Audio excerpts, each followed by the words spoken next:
friends, welcome back to our channel. I am Poonam Chaudhary and in this video we are going to learn about the menstrual cycle. So menstrual cycle जो होता है ये एक repetitive event है जो हर month होता है और इसीलिए इसको हम menstrual cycle कहते हैं। ये पीरियोडिक शेडिंग होता है हमारे इंडोमेट्रियम का, यूट्रस का जो वॉल होता है वो हर मंथ ब्रेक होकर बॉडी से बाहर आ जाता है विद द ब्लड वेसल। और ये जो मेंस्ट्रुअल साइकिल है ये प्राइमेट्स का कैरेक्टरिस्टिक फीचर होता है। Primates means apes, monkeys, humans, इन सब में ये होता है। उसके बाद एक जो स्टैंडर्ड पीरियड है मेंस्ट्रुअल साइकिल वो 28 डेज का होता है। किसी भी फीमेल में जो फर्स्ट मेंस्ट्रुअल साइकिल होता है उसको हम कहते हैं मेनार्क, जो कि प्यूबर्टी में स्टार्ट होता है, और जो लास्ट मेंस्ट्रुअल साइकिल होता है उसे हम कहते हैं मेनोपॉज, जो कि अराउंड 40 to 45 तक के एज के बीच तक होता है। इसमें हम दो ग्राफ से इस पूरे साइकिल को समझेंगे। एक में हम ओवरी और यूट्रस के फंक्शन को समझेंगे, उसके अंदर क्या हो रहा है, और एक में हम हार्मोनल बैलेंस को समझेंगे, हार्मोनल कंट्रोल को समझेंगे। Okay, so watch till the end. तो इसमें देखिए मैंने दिखाया है कि यूट्रस के अंदर क्या हो रहा है। सबसे पहले इधर डेज है, यहाँ 1st, 5th, 14th और 28 डे तक मैंने दिखाया है। अब यूट्रस के अंदर क्या हो रहा है, सपोज दैट कि पहला मेंस्ट्रुअल साइकिल जो है वो स्टार्ट हो चुका है, तो first day of menstrual cycle से लेके 5th डे तक क्या होता है कि जो इंडोमेट्रियम होता है उसकी शेडिंग होती है। ठीक है, इंडोमेट्रियम मैंने बताया है कि ये जो यूट्रस होता है उसका ये पेरीमेट्रियम होता है, उसके बाद मायोमेट्रियम होता है, और देन उसके बाद होता है आपका इंडोमेट्रियम। इंडोमेट्रियम बहुत थिक होता है, तो इंडोमेट्रियम के भी दो लेयर होते हैं। नीचे वाला जो होता है वो होता है स्ट्रेटम बेसिलिस, और जो सबसे अंदर वाला होता है वो होता है स्ट्रेटम फंक्शनैलिस। तो जो स्ट्रेटम फंक्शनैलिस होता है वो ईच मंथ सेड हो जाता है विद द ब्लड वेसल, और जो स्ट्रेटम बेसिलिस होता है वो परमानेंट लेयर होता है, और हर मंथ इस स्ट्रेटम बेसिलिस को ये रीजेनरेट करता है। ओके, सो यहाँ पर 1st डे से लेके 5th डे तक स्ट्रेटम फंक्शनैलिस जो है वो ब्रेक होकर बॉडी से बाहर आ जाता है। नाउ अब इसीलिए यहाँ से 1st डे से 5th डे तक हम क्या कहते हैं, मेंस्ट्रुअल फेज, क्योंकि यहाँ पर मेंस्ट्रुअल साइकिल चल रहा है। उसके बाद 5th डे से स्टार्ट होता है अगेन इस स्ट्रेटम फंक्शनैलिस का रीजेनरेशन। जो स्ट्रेटम बेसिलिस है वो फिर से सेल्स को डिवाइड करता है और इस स्ट्रेटम फंक्शनैलिस को रीजेनरेट करता है। तो 5th डे से लेकर 14th डे तक यही काम चलता है। ठीक है, फिर से इस इंडोमेट्रियम को थिक किया जाता है, और इस इंडोमेट्रियम को थिक क्यों किया जा रहा है, क्योंकि इसको प्रिपेयर किया जा रहा है for the implantation of embryo. ठीक है, एम्ब्रियो के इम्प्लांटेशन के लिए ही इसको हम प्रिपेयर करते हैं कि अगर फर्टिलाइजेशन हुआ ओवा का तो एम्ब्रियो बनेगा और एम्ब्रियो आकर यहाँ इम्प्लांट होगा। लेकिन अगर फर्टिलाइजेशन नहीं होता, एम्ब्रियो का फॉर्मेशन नहीं होता है, तो ये हर मंथ क्या हो जाता है, ब्रेक हो जाता है और बॉडी से बाहर आ जाता है। ओके, सो 14th डे तक ये क्या हुआ, फिर से रीजेनरेट हुआ। इसलिए इस फेज को हम बोलते हैं, 5th डे से लेके 14th डे वाले फेज को हम बोलते हैं प्रोलिफरेटिव फेज, क्योंकि यहाँ पर प्रोलिफरेशन का काम चल रहा है। उसके बाद 14th डे से लेके 28 डे तक क्या होता है कि इस इंडोमेट्रियम को मेंटेन रखा जाता है, मीन्स उतना ही थिक रखा जाता है, इसको मेंटेन किया जाता है ताकि ये इतना थिक रहे। ये तो यूट्रस की बात हो गई, और इसीलिए इसको हम लोग बोलते हैं सिक्रेटरी फेज। सिक्रेटरी फेज क्यों कहते हैं, क्योंकि ये जो इंडोमेट्रियम है ये सिक्रीट भी करता है यूट्राइन मिल्क, और इसीलिए इसको हम सिक्रेटरी फेज कहते हैं। ओके, अब ना ओवरी में इस टाइम पर क्या हो रहा है। अब देखो ओवरी में क्या होता है कि फॉलिकल्स का डेवलपमेंट होता है, तो ओवरी में क्या हो रहा है, यहाँ पर प्राइमरी फॉलिकल बन रहे हैं, देन उसके बाद फिर ये सेकेंडरी फॉलिकल में कन्वर्ट हो रहा है, देन यहाँ पर ये टर्शियरी फॉलिकल में कन्वर्ट हो गया, और उसके बाद बन गया एक मेच्योर ग्राफियन फॉलिकल। ठीक है, this is the Graafian follicle. Graafian follicle एक मेच्योर ग्राफियन फॉलिकल होता है जिसके अंदर सेकेंडरी oocyte होता है। ठीक है, क्या होता है, सेकेंडरी oocyte। अब सेकेंडरी oocyte इसके अंदर है, तो क्या हो रहा है कि देखो 1st डे से लेकर 13th डे तक ये पूरा का पूरा फॉलिक्यूल का फॉर्मेशन होता है, फॉलिकल ग्रो करते हैं, ग्रोथ होता है इनका। तो इसीलिए इसको 1st डे से लेकर हम 13th डे तक को क्या बोलते हैं, फॉलिक्यूलर फेज। 13th डे तक ये पूरा कंप्लीट हो जाता है मैच्योर ग्राफियन फॉलिकल बनकर। 14th डे पर क्या होता है, एग्जैक्ट 14th डे पर, जैसे ही 14th डे पर हम पहुंचते हैं तो 14th डे पर ये जो आपका ग्राफियन फॉलिकल है ये रप्चर हो जाता है। ठीक है, ये क्या हो जाएगा, रप्चर हो जाएगा, इस तरह रप्चर हो जाएगा, और इसके अंदर जो सेकेंडरी oocyte था ये ओव्यूलेट हो जाएगा और बाहर आ जाएगा ओवरी से, और इस प्रोसेस को हम बोलते हैं ओव्यूलेशन। ठीक है, इसको क्या बोलते हैं? ओव्यूलेशन मीन्स ओवरी से सेकेंडरी oocyte का ग्राफियन फॉलिकल से रिलीज होना इज नोन एज ओव्यूलेशन। तो ये कब हुआ? एग्जैक्ट 14th डे पर होता है। तो 14th डे को हम क्या बोलते हैं? ओव्यूलेटरी फेज, क्योंकि यहाँ पर ओव्यूलेशन हो रहा है। सो अब क्या हुआ कि ये जो सेकेंडरी oocyte है ये तो ओव्यूलेशन के थ्रू बाहर आ गया। अब ये जो ग्राफियन फॉलिकल का बॉडी है ये क्या होगा? ये अपने आप को पैक करेगा, रैप करेगा और कुछ इस तरह का एक बॉडी बना लेगा जिसे हम कहते हैं कॉर्पस ल्यूटियम। ठीक है, कॉर्पस ल्यूटियम। कॉर्पस का मतलब होता है बॉडी, ल्यूटियम मीन्स येलो, तो ये येलो बॉडी होता है। इसका काम है सिक्रीशन, हार्मोन को सिक्रीट करना। ओके, उसके बाद ये धीरे धीरे डीजेनरेट होना शुरू हो जाता है, ये और छोटा हो जाता है और ये बनाता है एक बॉडी जिसे हम कहते हैं कॉर्पस एल्बिकन्स। ठीक है, कॉर्पस एल्बिकन्स।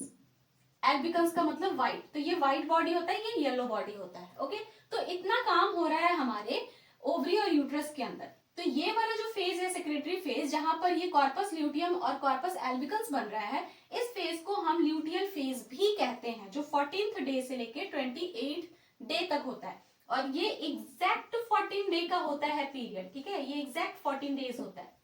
ये ओव्यूलेशन एग्जैक्ट 14th डे पर ही होता है। ओके, सो ये तो हो गया हमारा यहाँ पर ओवरी और यूट्रस का। अब हम हार्मोन्स देखते हैं क्या क्या सिक्रीट हो रहा है, क्योंकि ये सारे फंक्शंस के लिए हार्मोन का होना जरूरी है।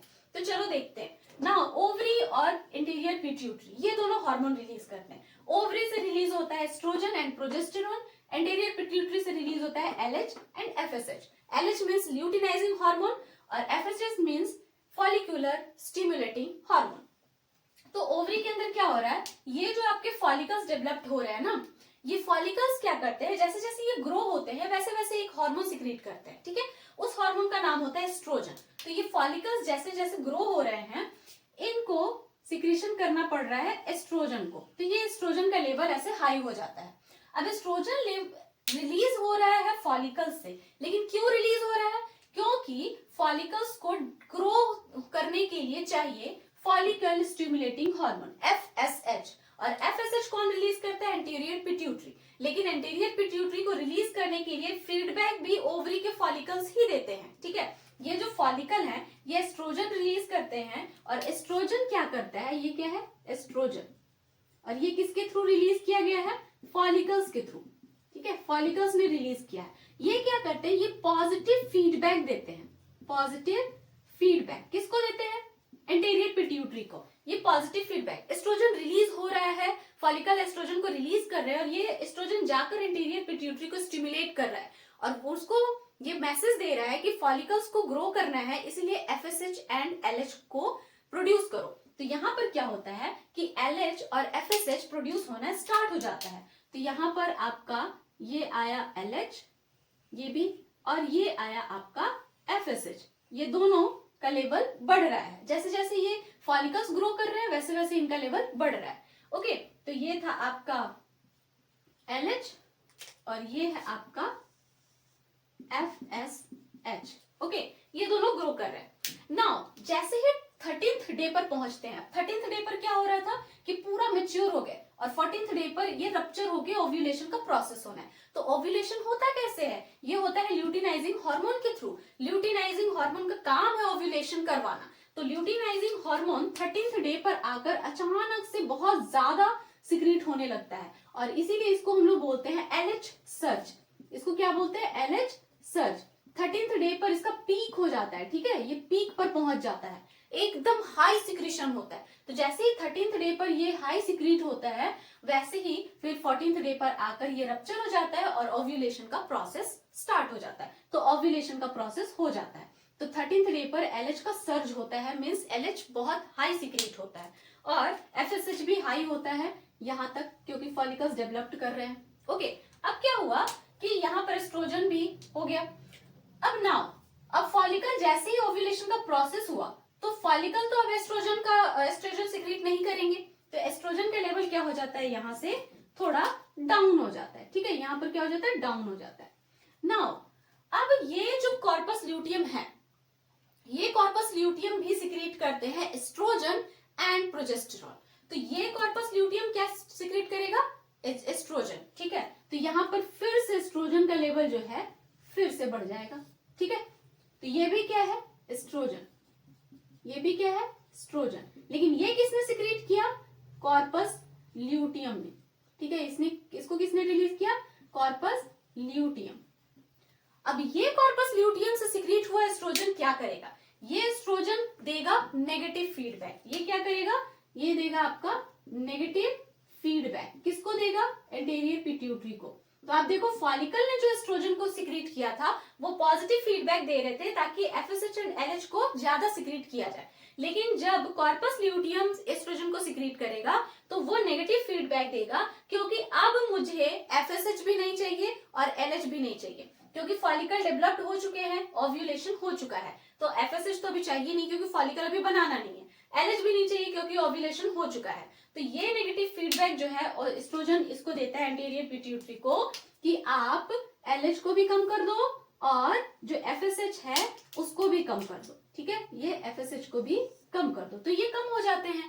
एलएच वैसे भी कम हो जाएगा, जैसे ही कॉर्पस ल्यूटियम जैसे जैसे डीजेनरेट होता है एलएच का सिक्रीशन जो होता है वो लो हो जाता है। उसके बाद ये कॉर्पस ल्यूटियम एक और हार्मोन सिक्रीट करता है। ठीक है, तो ये जो प्रोजेस्टेरोन था यहाँ तो नहीं था, लेकिन जैसे ही कॉर्पस ल्यूटियम बना 14th डे के बाद, 14th डे के बाद ये प्रोजेस्टेरॉन को भी सिक्रीट करने लगता है। ठीक है, ये रेड वाला क्या है, प्रोजेस्टेरॉन, और ये कौन सिक्रीट कर रहा है, कॉर्पस ल्यूटियम, प्रोजेस्टेरॉन। ठीक है, ये कॉर्पस ल्यूटियम के थ्रू सिक्रीट हो रहा है, कॉर्पस ल्यूटियम। अब ये प्रोजेस्टेरॉन क्या काम करता है, अब देखो हमें 14th डे से लेकर 28 डे तक इस एंडोमेट्रियम को मेंटेन रखना है। ये मेंटेन रखने का काम कौन करता है, प्रोजेस्टेरॉन। तो प्रोजेस्टेरॉन कब सिक्रीट हुआ, 14th डे पर, और 14th डे से ही इसको हम क्या कर रहे हैं, मेंटेन रख रहे हैं। तो 14th डे पर जैसे ही प्रोजेस्टेरॉन सिक्रीट होता है इस कॉर्पस ल्यूटियम के थ्रू, इसका काम है इस एंडोमेट्रियम के वॉल को मेंटेन रखना, मीन्स उसको थिक बनाकर रखना। तो प्रोजेस्टेरॉन इसको थिक बनाकर रखता है। लेकिन जैसे ही 28 डे के बाद फर्टिलाइजेशन नहीं होता है तो उसके बाद क्या होता है कि ये फिर से एंडोमेट्रियम ब्रेक होना शुरू हो जाता है। कॉर्पस ल्यूटियम, कॉर्पस एल्बिकस ये डीजेनरेट हो जाते हैं, मींस गायब हो जाते हैं यहाँ से। जैसे ही ये गायब होंगे प्रोजेस्टेरॉन का लेवल कम हो जाएगा, क्योंकि यही तो सिक्रीट कर रहे हैं ना प्रोजेस्टेरॉन। तो 28 डे के बाद अगर फर्टिलाइजेशन नहीं हुआ तो ये कॉर्पस ल्यूटियम जो है ये डीजेनरेट हो जाएगा, खत्म हो जाएगा, मर जाएगा। तो जैसे ये मरेगा प्रोजेस्टेरॉन का लेवल एकदम डाउन चला जाएगा। जैसे ही प्रोजेस्टेरॉन का लेवल डाउन गया, ये एंडोमेट्रियम क्या है, ये फिर से ब्रेक हो जाएगा, और जैसे ही ये ब्रेक होगा फिर से मेंस्ट्रुअल फेज स्टार्ट हो जाएगा। और मेंस्ट्रुअल फेज स्टार्ट होने का मतलब है कि फिर से फॉलिकल